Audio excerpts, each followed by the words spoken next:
বন্ধুরা, আজকে আমি তোমাদেরকে নিজের একটা অভিজ্ঞতা শেয়ার করব। সেটা হলো, আর একদমই অনেস্ট রিভিউ দেবো, যে যাতে আমি খুব ভীষণভাবে উপকৃত হয়েছি। দেখো, আমার স্কিনে এই যে এই টাইপের অ্যালার্জিগুলো হয়, এই দেখো, ভিজি ভিজি ভিজি ভিজির মতো এরকম অ্যালার্জিগুলো বেরোয়। সত্যি কথা বলতে আমি আগে অনেক ডাক্তার দেখিয়েছি, কিন্তু তাতে কোনোভাবে ইমপ্রুভমেন্ট পাইনি। লাস্টে আজ থেকে 1 বছর আগে ইউটিউবে সার্চ মেরে দেখেছি যে এই অ্যালার্জি কিসে রিমুভ হবে।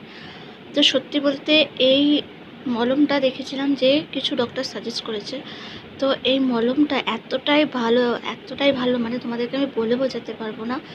আমার যখনই এরকম একটু অ্যালার্জিগুলো দেখা দেয়, তখনই আমি এই মলমটা লাগিয়ে নিই, ভীষণভাবে উপকৃত হই। আর কোনো কারণে যদি অ্যালার্জিগুলো মানে ভীষণভাবে ইচিং হয়, তো সেই ইচিংটাও আমার অনেক কমিয়ে দেয়।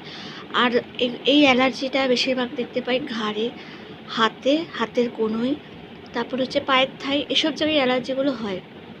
তো তোমরা যদি কেউ এই অ্যালার্জিতে কষ্ট পাও, তো তোমরা এই ক্রিমটা ব্যবহার করতে পারো। এই ক্রিমটা ব্যবহার করার আগে জায়গাটা যেখানেই হোক সেই জায়গাটাকে ভালো করে পরিষ্কার করে নেবে, তারপরে এই ক্রিমটা ইউজ করবে। এই ক্রিমটা তোমার অনেক সময় ব্লাড বা কোথাও কেটে গেলে সেখানে লাগালেও তুমি ভীষণভাবে উপকৃত হবে, জায়গাটা শুকিয়ে যাবে। প্লাস আমাদের যে অনেকটা পরিমাণ কেটে গেলে যে দাগটা হয়, সেই দাগটাও হতে দেয় না। তো তোমরা তারপরে আরও একটা যেটা সমস্যা, তো সেটা হলো যে ধরো আমাদের যেটা হয় মেয়েদের, পায়ের থাইয়ের পাশ ছুলে যায় এবং গরমে বেশি হাঁটাচলা করলে, তো সেটাও সম্পূর্ণভাবে কমিয়ে দেয়। তার জ্বালা পোড়া যেটা হয় সেটাও কম করে। তো তোমরা এটা ইউজ করতে পারো। আমি আমার অভিজ্ঞতা তোমাদেরকে শেয়ার করলাম।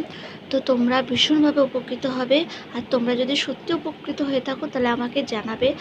আর এই ভিডিওটা দিলাম সম্পূর্ণ তোমাদের জন্য। আর তোমরা যারা যারা আমার চ্যানেলটা দেখো, আমাকে সাপোর্ট করো, তাদেরকে সত্যি বলতে অনেক অনেক ভালোবাসার অনেক অনেক ধন্যবাদ।